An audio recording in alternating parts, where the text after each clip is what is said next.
Con la candidata presidencial del Partido Comunista, Janet Jara, en el estudio. Janet, muchísimas gracias por la gentileza de estar acá. Buenos días. Muchas gracias. Del Partido Comunista y de Acción Humanista. Tiene toda la razón, siempre se me olvida Acción Humanista, es verdad. Sí. Que es el partido que tiene a Tomás Hirsch como diputado. Y Ana María Gasmuri. Y Ana María Gasmuri sí. en la Cámara. Y que también le oficializó su postulación. Oiga, lo más sorprendente del día, desde anoche, digamos, dando vuelta, es la entrevista a Carolina Tobar, la tercera, donde cuenta que tiene una relación de pareja con el ministro Marcel. ¿Usted qué va a contar hoy día para emparejar la cancha? Nada. La verdad es que creo que, si bien la vida privada para algunas personas puede ser muy interesante, yo no tengo nada que decir al respecto. ¿Respecto de esto? No, al respecto de mi vida privada. Creo no, que... sí, no, era un chiste nomás. Claro. Oiga, no, porque usted es una mujer muy discreta, digamos, además. O sea, lo que pasa es que en el fondo yo creo que es importante que la gente conozca quiénes son sus candidatos, pero uno sabe lo que cuenta y lo que no. Sí, pues. Ahora, dicho eso, ¿cómo se vivía esto? Porque usted sabía esto. Mire, sabe, Iván, que preferiría no referirme a ese tema. Encuentro que es un tema tan íntimo de ellos y creo que uno le tiene que dar vuelta con la almohada porque la vida privada igual tiene su complejidad. Entonces, si ellos han decidido, o Carolina ha decidido comentarlo, creo que es un tema de ella, así que prefiero pasar, si me lo permite. Creo que hay de alguna manera un límite en eso. Ya, si yo no le estoy preguntando por el pololeo, le estoy preguntando por otra cosa.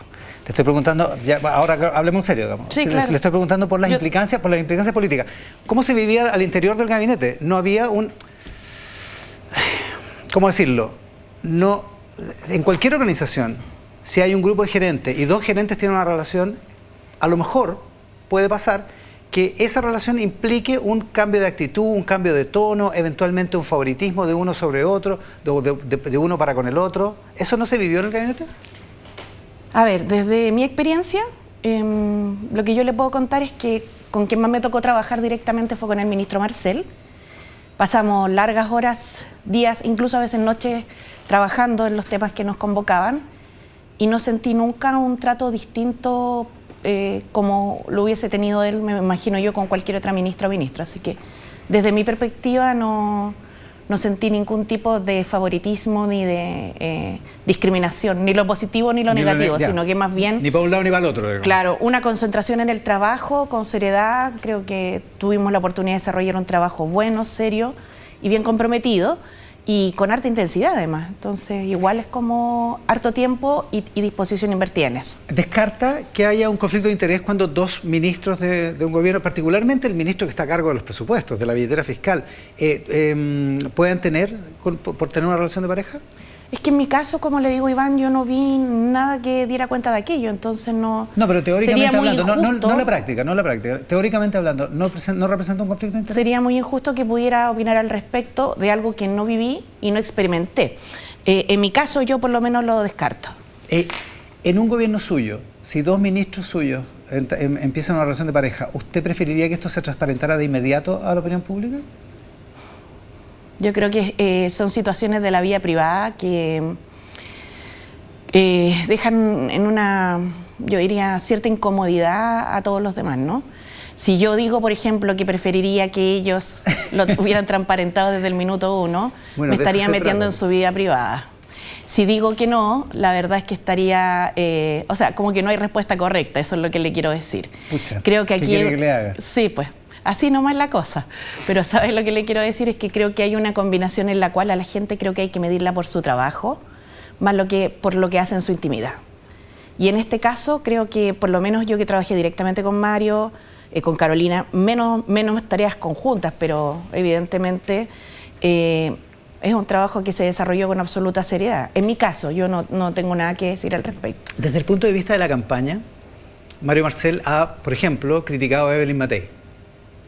Desde el punto de vista de la campaña, se supone que los ministros tienen que tener presidencia, pero él ha salido a aclarar algunos puntos económicos, a discutir algunas opiniones económicas, particularmente a Evelyn Matei. ¿Debería abstenerse tomando en consideración esta relación de pareja? Lo que pasa es que no creo que lo haya hecho porque es pareja de una candidata, no, sino que porque la candidata Matei ha salido... Es que ese es el problema, si no, no estaríamos hablando de esto.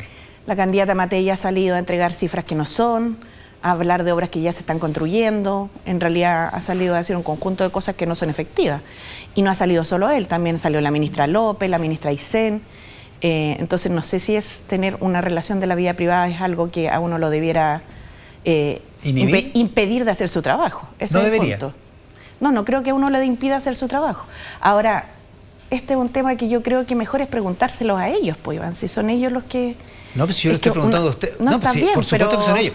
Pero es una relación de a dos. Sí, pero la que está en campaña es usted. Y No, sí, yo lo no de sé. tres, no sé, evidente. Pero la que está en campaña es usted y la. Sí, lo tengo claro. Y yo le estoy preguntando por las implicancias políticas, si nos estamos Sí, caminando. mire, para ser clara, en materia de las implicancias políticas, yo creo que aquí cada uno tiene que hacer su trabajo. Si ellos decidieron tener una relación y además hacerla pública, es una decisión de ellos, yo en eso no me meto. En lo del trabajo, lo que yo le puedo decir, o sea, es que la farándula o las cosas así más de la vida común siempre son ciertamente medias entretenidas, ¿no? Pero yo he reflexionado con mi almohada y de la vida privada de los demás no voy a hablar. No, me parece correcto. Es adecuado, ¿no? Claro. Suele ser y para ese de tipo buen de sentido. cosas tenemos otros programas acá en el Claro. canal. O sea, Pero respecto yo no le estoy preguntando por la farándula. No, está bien. Si ¿Estamos yo le claros estoy- con eso, no? Estamos claros. Yo Ah, le ya, estoy ok. contando mi posición nomás. Pero respecto del trabajo, lo que yo le puedo decir es que en mi caso, yo participé de un gobierno en el cual estuve, lo voy a decir de esta manera, casi todos los días del año trabajando junto al ministro Marcel. Horas de horas de horas de horas. Y las diferencias que tuvimos, que por cierto las tuvimos, estoy segura que no tuvieron nada que ver con que él tuviera una pareja u otra, sino que tenían que ver con el ejercicio de la tarea política que nos habíamos comprometido a realizar. La más intensa de todas fue la reforma de pensiones y ya vamos Sí. a llegar en ese punto. Pero antes de eso, la quiero cambiar de tema. ¿Usted cree que la fotografía publicada y el hecho de haber colgado dos monos colgados Sí, de los pies con las terrible. fotos de Kast y Kaiser es violencia política? Sí, claro. De ¿La hecho, con- me produjo una profunda conmoción. Creo que ha sido muy clara la presidenta de la Juventudes Comunistas, Daniela Serrano, en señalar que esa no es una publicación de los canales de las Juventudes Comunistas. Pero más Se allá publicó de en la eso, cuenta de Instagram de la Juventud Comunista, Bueno. que la bajaron después, digamos. en una cuenta que no es la cuenta oficial de la Juventud Comunista, y Ya. usted sabe que abrir una cuenta de Instagram tampoco es que cueste mucho, digamos, Ya. para ser sincera. Y la verdad es que si la Juventud Comunista lo hubiesen hecho y hubiesen cometido un error, no me cabe duda que también lo habrían reconocido. O sea, no... pero no es el caso, ¿no? Lo ha dicho Daniela Serrano, la diputada, claramente que esto no es una cuenta de la Juventud Comunista. Pero lo más de fondo sabe que es pensar que alguien pueda creer que ese tipo de actos sea válido. Porque alguien lo publicó, porque alguien antes los colgó. Sí, pues. Y yo creo realmente que ese tipo de conducta de violencia política no ayudan en nada a la sociedad chilena. Yo pienso contrario absolutamente a Kaiser y a Kast. Y la verdad es que jamás se me ocurriría colgarlos de los pies. Ni se me ocurriría hacerle muchas de las cosas que algunos de su sector político y que ellos además consideran como inevitable que hubiera ocurrido, le hicieron a gente del mundo de la izquierda por pensar distinto. Entonces no hay que inflar ese bombo, yo creo, porque es peligroso para la democracia. Bueno, por eso, claro, y por eso Sí. vale la pena preguntarlo. Ahora, Sí. usted dice, la presidenta de las Juventudes Comunistas dice esto no es una publicación oficial del partido. Sí. La declaración de las Juventudes Comunistas tampoco condena explícitamente el hecho. Yo entiendo que sí, de hecho ahora mismo está el presidente del Partido Comunista también en un programa paralelo, Sí. comentando lo mismo, digamos, porque o sea, nosotros primero no nos vamos a hacer cargo de algo que no viene de de nuestras filas, digamos, de nuestra línea editorial como partido, porque entre otras cosas, Iván, para nosotros no es indiferente quienes promocionan las violaciones a los derechos humanos. No, nosotros condenamos la violación a los derechos humanos y en ese contexto yo creo que Daniela Serrano y Lautaro Carmona han sido bien claros. Pero además déjeme decirle, o sea, yo pienso que está bien que lo hayan condenado. A mí me llamó incluso más la atención de la publicación que alguien los colgara, que alguien hiciera eso. Que alguien Es que inventara eso es lo que encuentro- una performance como esa, digamos. Claro, y ¿sabe qué me llama la atención? Porque creo que solo va dando cuenta de cómo el discurso de odio que se ha levantado desde la ultraderecha de alguna manera va haciendo cierta descomposición del debate político. cuando uno empieza a discutir en vez de las políticas preventivas o incluso de carácter policial en materia de seguridad pública. Estamos acá con la alcaldesa Javiera Reyes El Espejo, que me acompaña como mi vocera. Aprovecho de saludarla. Y sé que vive esta realidad, como muchas comunas de nuestra región metropolitana, ¿cierto? De inseguridad pública, de combate al narcotráfico, del riesgo en el que están los niños y niñas. Y el debate pasa porque repartamos armas a todos, coloquemos dinamita en la frontera, hagamos, en vez de no solamente una zanja, sino que además ahora un muro que tendría que ser como de 800 kilómetros. Entonces, en realidad, el debate público va tornándose, y lo de los monos colgados lo veo como parte de un poco lo que nos está pasando, y creo que eso hay que detenerlo, a rajatabla, digamos, sea de donde sea, sí, y venga de donde además, venga. lamentablemente sabemos dónde termina en nuestro país. Sí. Para ser estricto, tengo aquí el comunicado de las Juventudes Comunistas. Sí. Solo dice que la difusión de las imágenes no corresponde a los canales, pero no dice ni una palabra de condena. Esta declaración no dice ni una palabra de condena Sí. al hecho. Lo que pasa es que ellos se hacen cargo de lo que es de ellos, y no es de ellos esa publicación. Entonces, Sí, pero como... también uno puede tener un comentario respecto a la imagen, bueno, que es lo que estoy de usted acuerdo. acaba de hacer, digamos. En todo caso, entiendo de todas maneras que lo han manifestado así, pero si usted me pregunta letra a letra, no se lo podría decir. No será... Lo que le puedo decir es que no es una publicación de las Juventudes Comunistas, y solo para terminar la idea, que nosotros no lo justificamos, porque ¿sabe qué pasa? Que además, una cuestión que aquí se olvida, pero esas personas o esos muñecos colgados de los pies fueron parte de las técnicas de tortura que se usaron contra los chilenos. Y no lo digo en teoría solamente, sino que hay manuales que así lo mostraron. Sí, pues. Sí, por eso a mí me hizo sentir profundamente violentada. No me dio lo mismo como otras figuras, ¿me entiendes? Porque nosotros sabemos, los que tenemos algunos años más, sabemos lo que pasó en la dictadura, sabemos cómo se formaban los que iban a torturar después, y sabemos que se les enseñaban técnicas porque están documentadas en distintos libros, lo que se hizo en la parte sur de América Latina, y habían imágenes exactamente iguales a esas. Entonces, ¿qué sentido tiene hoy día y atribuirle una publicación de esa naturaleza al Partido Comunista? Realmente, más allá de que alguien haya abierto un Instagram y colocado el logo de las Juventudes Comunistas. Podría ser fake, digamos. Pero fatalmente la considero muy negativa para la convivencia. Hay algunas personas que lo interpretaron como una especie de quinta columnismo, digamos, al interior del Partido Comunista, que existió en algún momento. ¿Usted se acuerda de, antes de que la nominaran como candidata presidencial, de esta cosa como que era casi una acusación, que usted era socialdemócrata y un montón de otras cosas, digamos? O sea, ¿hay un problema en la interna del Partido Comunista que puede estar reflejado en esto? No, esto no, para nada, no. No, para nada, esto no tiene que ver con nosotros, Iván. En esto lo descarto completamente. ¿No lo hicieron los comunistas esto? No, no. Ya. Sí, o sea, la Juventud Comunista ya lo ha dicho, su presidente lo ha dicho. Yo lo que le puedo decir es que la difusión no corresponde a los canales, digamos. Yo lo que le puedo decir es que lo condeno. Y lo condeno por las razones que dije, que creo que son más que sólidas y suficientes, porque realmente, como le comentaba, a la gente que aquí se mató por pensar distinto, que no solo era comunista, no solo era izquierda, había gente que no tenía nada que ver. O sea, que hubo gente que era sin pensamiento político y fue también víctima.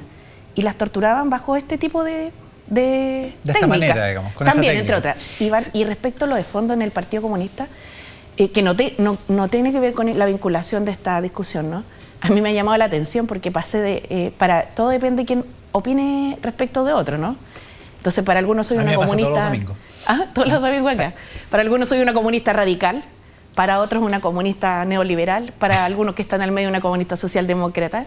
Pero lo claro es que yo soy una persona que hoy día me toca tener una responsabilidad como candidata del Partido Comunista de Acción Humanista, que puedo demostrar en los hechos, que aun cuando creían algunos que por ser comunista no iba a lograr avanzar nada, avanzamos. Yo le quiero recordar, Iván, usted mismo cuando me entrevistó al principio, cuando era ministra del Trabajo, que muchas veces se preguntaban los medios si es que algún empresario alguna vez iba a cruzar una palabra conmigo, solo por el hecho de ser comunista. Y usted ve cómo han resultado las cosas. Aprobamos las 40 horas, la ley Karin, el alza histórica del sueldo mínimo y la reforma de las pensiones, que como hemos dicho no era todo lo que queríamos, pero era más de lo que hemos tenido en los últimos 43 años. Así que creo que, lo que pasa es que lo que se dice muchas veces tiene distintos puntos de vista, pero raya para la suma. Cuando me tocó ser ministra del Trabajo, la agenda laboral y previsional avanzó concretamente. Claro, pero a lo mejor la manera en que avanzó es lo que le molesta a alguna parte del Partido Comunista. Esa reforma de pensiones, esa ley de 40 horas. La ley de 40 horas es porque además proviene de parlamentarios del Partido Comunista, pero la reforma de pensiones principalmente, a lo mejor es lo que le molesta. Lo que pasa es que la reforma de las pensiones no era la reforma que queríamos. No, pues. Y estamos todos claros en eso. Pero yo creo que, entendiendo que a algunos pudiera haberle gustado algo distinto, solamente les puedo decir que también era mi caso, ¿no? Y que para hacer cambios más profundos se requieren mayorías sociales y políticas, no solamente la voluntad y la intención que uno tiene. Y por eso ahora me estoy presentando candidata a las primarias, porque quiero hacer más cambios. Quiero hacer más cambios. Por ejemplo, en el tema de pensiones, quiero terminar con la AFP. No porque me caigan mal la AFP, no por un capricho, sino que porque primero no solucionan el problema y segundo no tienen nada que ver en un sistema de seguridad social donde estamos hablando de derechos sociales y operan como un tipo de empresa que vendiera cualquier bien o servicio. Esto no es el mercado de las papas. Este es un mercado de pensiones, un sistema de pensiones. Y eso es lo que hay que cambiar. Ahora para eso se requiere mayoría social y política. Bueno, a propósito de eso, de la mayoría social y política, este tipo de incidentes, bueno, a propósito de una digresión, lo de Gonzalo Vinter también lo considera violencia política, Por supongo, esa sí. canción sobre matar al candidato directamente. O sea, es que no sé cómo hay personas a las que se le puede ocurrir que eso, además, no sé quién habrá sacado lo de Gonzalo Vinter, pero lo voy a decir de esta manera. Si alguien creía que ayudaba a la derecha poniendo un video de esta naturaleza contra Gonzalo, que aprovecho mandarle un abrazo y solidarizar con él, lo único que hace es perjudicar a sus propios candidatos. Sí, por eso hay aquí una cosa muy, yo diría, de estos tiempos, ¿no? De redes sociales, de fake news. Hay que tener mucho cuidado con la desinformación. De maniobra, hay que tener cuidado con la desinformación. Sí. Y también hay que tener cuidado con los debates, porque se abren cosas, se abren preguntas cuando pasan estas cosas, independientemente, porque estas cosas tienen efecto. Y se abre un debate, o se profundiza un debate, o vuelve el debate sobre si el Partido Comunista cree realmente en la democracia, porque usted dice, para hacer los cambios hay que tener mayoría social y política. Y la pregunta de fondo que hay mucha gente que se hace es si el Partido Comunista cree realmente en la democracia liberal. O sea, por supuesto, porque si no, no estaríamos en este sistema institucional. Pero además, ¿qué es lo contradictorio entre hacer cambios que requieren mayoría social y política versus ser democracia? Nosotros no queremos imponer aquí una dictadura a nadie. Estamos en la vía institucional, siempre hemos sido un partido que ha estado dentro de la institucionalidad, salvo cuando nos han expulsado. La pregunta que lo han González Videla, Pinochet, digamos. Claro. Ahora, la pregunta hemos sido víctimas de esa falta de democracia. Acá en Chile, la pregunta es que el Partido Comunista, aquí en Chile, a pesar de haber sido víctima de esa falta de democracia, tiene algunas visiones que son medio ambiguas. Usted misma dijo que Cuba era un tipo de democracia diferente. ¿Lo fraseó mal, como dijo el ministro Cataldo? Mire, en las 45 veces que me preguntan de este tema, yo voy a decir que ya me refería al punto, porque si bien es cierto, fui sumamente clara y lo fui en la primera entrevista que di, creo que el debate presidencial en Chile debe versar sobre Chile. No creo que tener una opinión distinta respecto de una consideración política u otra haga que el Partido Comunista esté fuera del sistema democrático o, como algunos lo han tratado de poner, como que fuera antisistémico o pro dictaduras. Eso me parece a mí más que es una coyuntura. Pero en el mundo el Partido Comunista actuó de una manera distinta. En el mundo el Partido Comunista sí sostuvo dictaduras, en el mundo el Partido Comunista todavía sostiene dictaduras, su propio partido apoya, saluda la muerte de un señor de Corea del Norte, o sea, digamos. Iván, pero ¿le puedo comentar algo al respecto? Si uno se concentra en esa discusión, que es súper válida, la verdad, uno puede empezar a decir lo mismo de distintos regímenes, incluso con los que Chile tiene relaciones diplomáticas permanentes, que son algunos monarquías, ¿cierto? Otros que son regímenes capitalistas puros, donde no necesariamente las cosas funcionan porque hay mucha gente fuera de la exclusión, otros que son dictaduras, y así. El punto es que yo soy candidata para Chile. Y en este sentido lo que le quiero decir es que nadie puede dudar de nuestras credenciales democráticas. Y lo digo con claridad. Porque el debate que se ha tratado de poner sobre la mesa es que por tener una opinión distinta respecto de un país en el mundo, las y los comunistas seríamos nosotros quienes promoveríamos la falta de democracia. Cuando lo que ha ocurrido es precisamente al revés. Las únicas veces que hemos estado fuera del sistema democrático es porque a nosotros se nos ha perseguido. Acá en Chile, entonces, por supuesto. Pero como somos chilenos, vivimos en Chile, créame que es lo que más nos importa. Ya, se lo voy a preguntar por 46ª vez.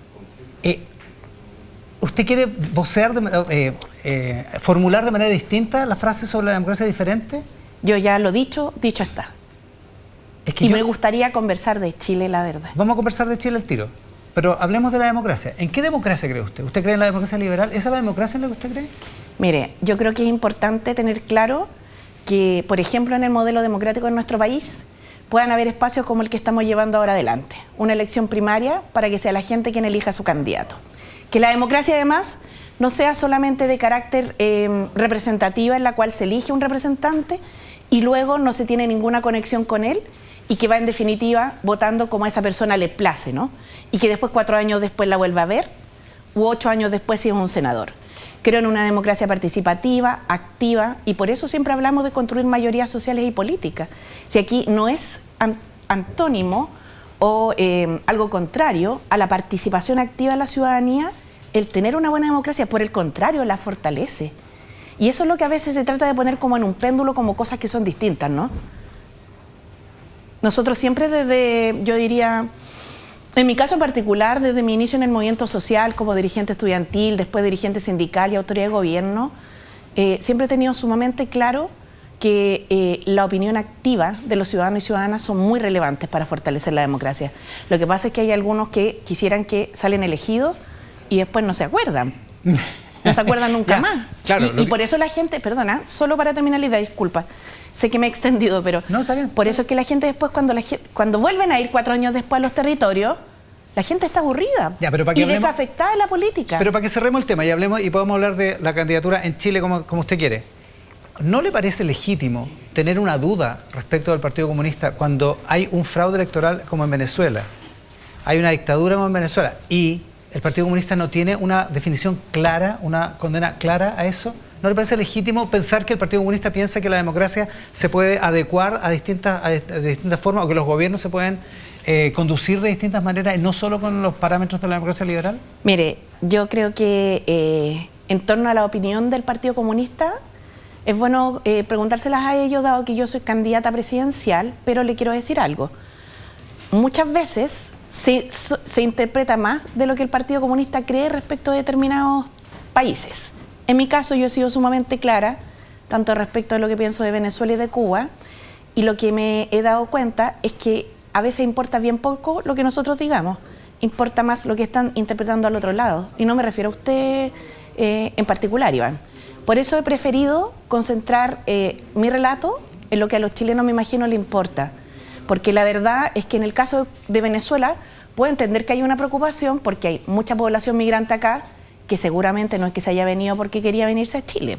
O sea, hay algunos que yo no creo en absoluto que ellos estén acá de turistas, ellos están acá porque están pasándola mal, tuvieron que salir de su país, pero la verdad es que acá también hay consecuencias de eso. Claro, pues sin duda, pero además porque es un proceso eleccionario en un país que además del subcontinente, que básicamente el gobierno se robó, digamos. O sea, yo entregué mi opinión al respecto y si se la reiterara, le aseguro que daría para 50 interpretaciones más.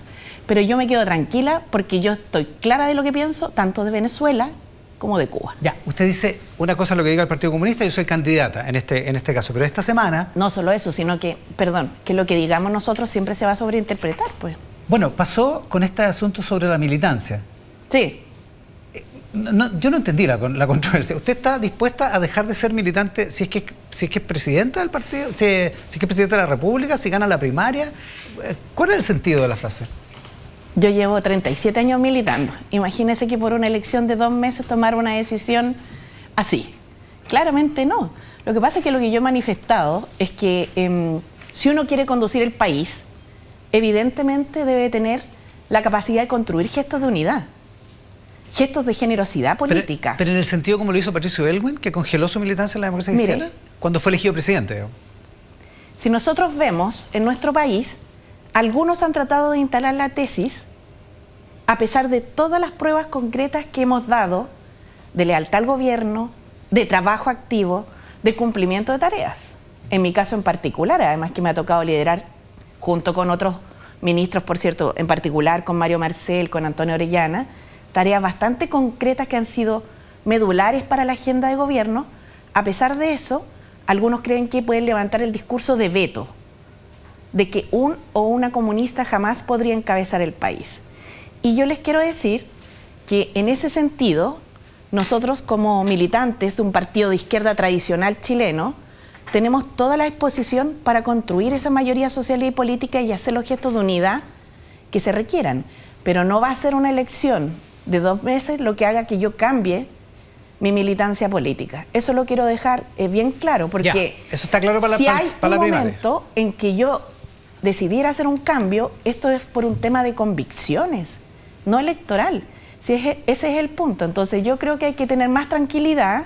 Hay que primero desarrollar la campaña en las primarias. Me alegra mucho que el oficialismo, que la izquierda, el progresismo tengamos una primaria.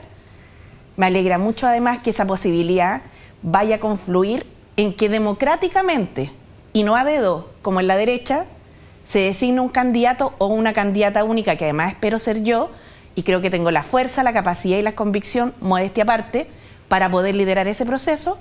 Y espero además que en ese camino nosotros podamos encontrarnos después de las primarias con todas las fuerzas del progresismo y ojalá también con la DC. Ya, el problema, perdona que vuelva la disidencia del Partido Comunista, interna del Partido Comunista con su candidatura, una parte del Partido Comunista, pero una diputada como Carmen Hertz, que es una líder importante del Partido Comunista, dijo que la frase era oportunismo político. Sí, yo lo lamento mucho, yo me imagino que nos debemos una conversación con Carmen, le tengo una profunda estima y respeto.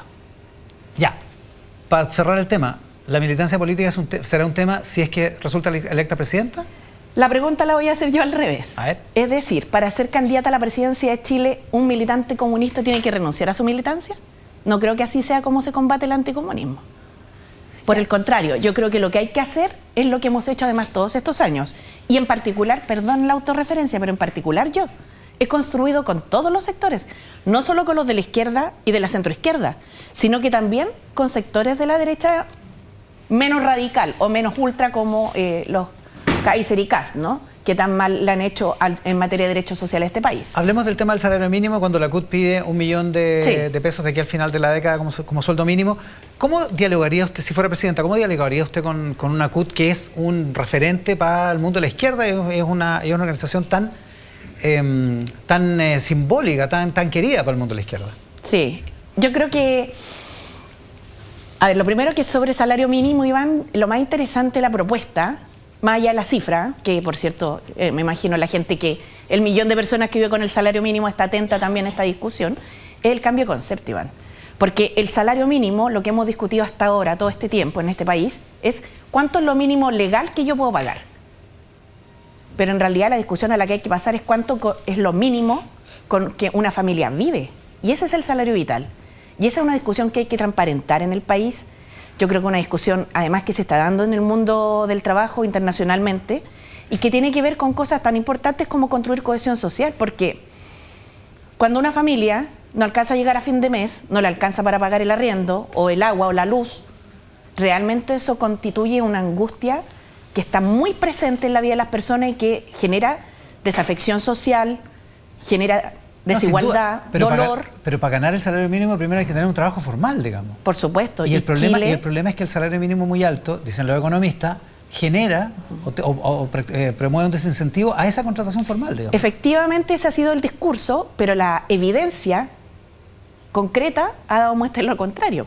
En los 3 años del gobierno del presidente Boric, junto con implementar las 40 horas con gradualidad, el alza histórica del salario mínimo con un subsidio a las pymes, lo que se ha hecho es reducir la informalidad. Y eso no lo digo yo, lo dice la encuesta N, que sale publicada todos los meses, los días 29, que mide trimestre a trimestre. Sí, se redució la informalidad como de 30% al orden del 26 o 27%. O sea, que eso es tremendo. Es un porcentaje importante, sí. Pero todavía hay 200.000 puestos de trabajo que no se generan de Pero nuevo. por supuesto, pero ¿dónde ponemos el foco nosotros? Mire, esto es como cuando uno tiene un hijo. Yo amo a mi hijo, lo adoro, lo adoro, lo adoro, lo adoro. Entonces, si yo lo veo, digo, me gusta todo esto de mi hijo, pero igual me gustaría que en algunas cosas fuera distinto. ¿Voy a dejar de amarlo por eso, dejar de avanzar con él por eso? Claramente no. El problema es que en el debate político a veces esto se pone en la cosa mala, en la excepción. Y lo que no podemos hacer es dejar de avanzar porque hay partes que no nos funcionan bien. Lo digo por lo siguiente, porque si hay un problema para pasar del concepto salario mínimo al salario vital, sin duda es el desarrollo de las pymes en nuestro país. Es una realidad. O sea, lo que se haga tiene que ser con apoyo a las pymes. Obvio, con apoyo a las pymes Y una cosa, Iván, que se conversa poco, pero que es la medular en el tema de las pymes, porque las pymes no pagan poco porque quieren, pagan poco porque las grandes empresas concentran el mercado. Y en esa concentración hay que darle más espacio a las pymes, más espacio.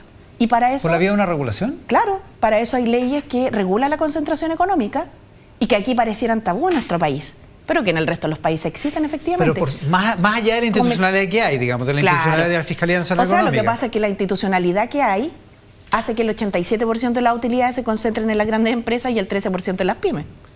Es el resultado de la institucionalidad que hay.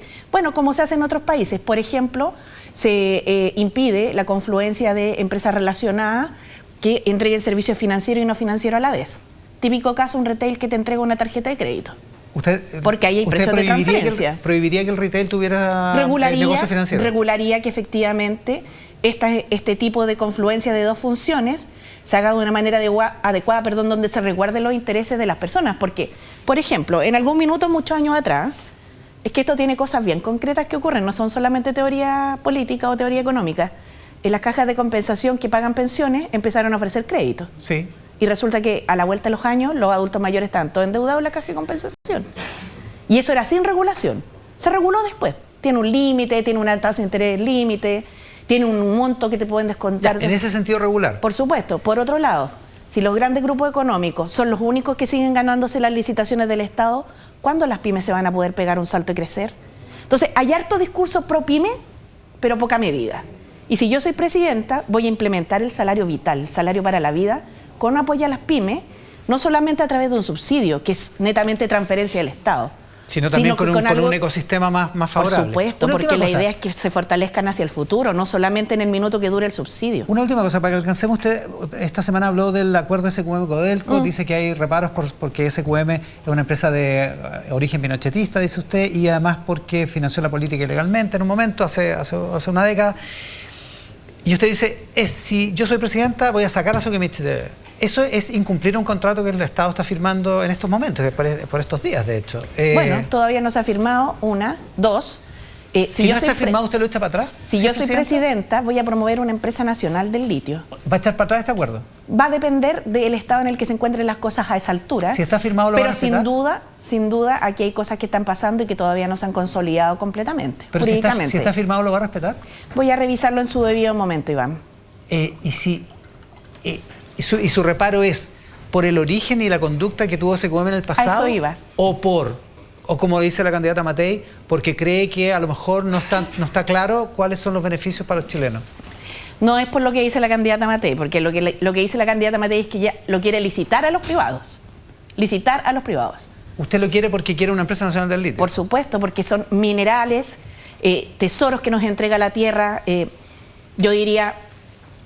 parte de los frutos de este país grande y hermoso que pertenecen a todos los chilenos. ¿Por qué tendrían que estar en manos privadas? Asumiendo que entre otras cosas, porque ralentiza la generación, porque el Estado no tiene know-how para hacerlo. Digamos. Yo lo tengo claro, pero también lo cierto es que el litio no ha tenido un comportamiento que haya sido estable en el tiempo. Recuerda usted que hace 3 años atrás habíamos estado conversando en el debate público y político de una proyección del litio que era casi incremental de forma lineal y que no ha sido así.